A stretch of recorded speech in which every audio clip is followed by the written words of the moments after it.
Hey everybody, Bob Burris here, and let me tell you, I'm coming to you live, not really live, from my couch, which is even better than Springfield, Illinois.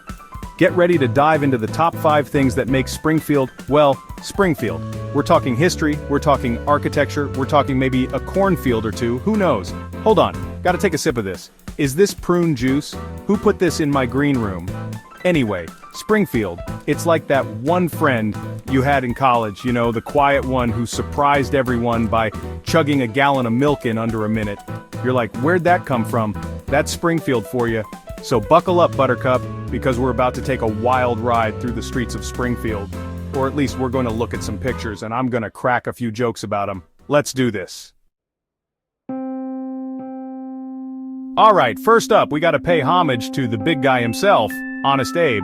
I'm talking about the Lincoln Home National Historic Site. Now, I've been to a lot of historical homes in my day. Graceland, the Playboy Mansion. That time I accidentally wandered into my neighbor's house after a bender. But this is different. This is where Lincoln lived before he was all, you know, president-y. They say you can practically feel the history oozing out of the walls. I just hope they cleaned up after the kids, because those Lincoln boys were something else, I hear. Next up, we're heading over to the Illinois State Capitol. You know that big domey thing you see in all the pictures? Yeah, that's the one. Now, I'm not usually one for politics. All those speeches, the handshaking, the constant fear of someone throwing a shoe at you, it's exhausting. But this building, it's got history, it's got grandeur, it's got a surprising number of bathrooms, which is always a plus in my book.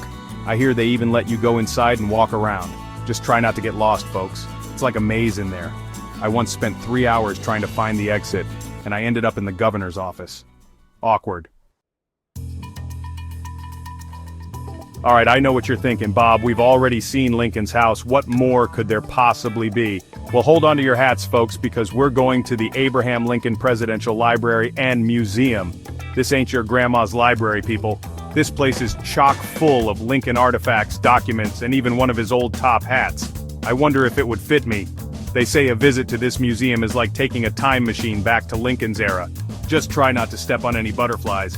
You might accidentally change the course of history. Although, if you could manage to prevent the whole Civil War thing, that'd be great. Okay, I know we've been doing a lot of history stuff, so let's take a break and enjoy some fresh air, shall we? And no, I'm not talking about stepping outside for a cigarette break. I'm talking about the Washington Park Botanical Garden. This place is like an oasis in the middle of the city. Trees, flowers, squirrels running around like they own the place. It's enough to make you forget you're in Springfield, Illinois. Just kidding, it's still Springfield. But hey, at least there's a nice park to relax in, right? And if you get thirsty, I'm sure there's a bar nearby. There's always a bar nearby. Last but not least, we're finishing our tour at the Dana Thomas house. Now, I'll be honest, I don't know much about architecture. To me, a house is a house. But this place, designed by some guy named Frank Lloyd Wright, is supposed to be a big deal.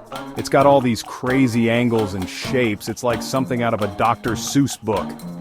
I hear the furniture is bolted to the floor, though. Can you imagine that? Trying to rearrange your furniture after a few too many beers? Nightmare. Well, there you have it, folks. My whirlwind tour of Springfield, Illinois. Who knew there was so much to see and do in the land of Lincoln? Now, if you'll excuse me, I'm gonna go track down that prune juice culprit.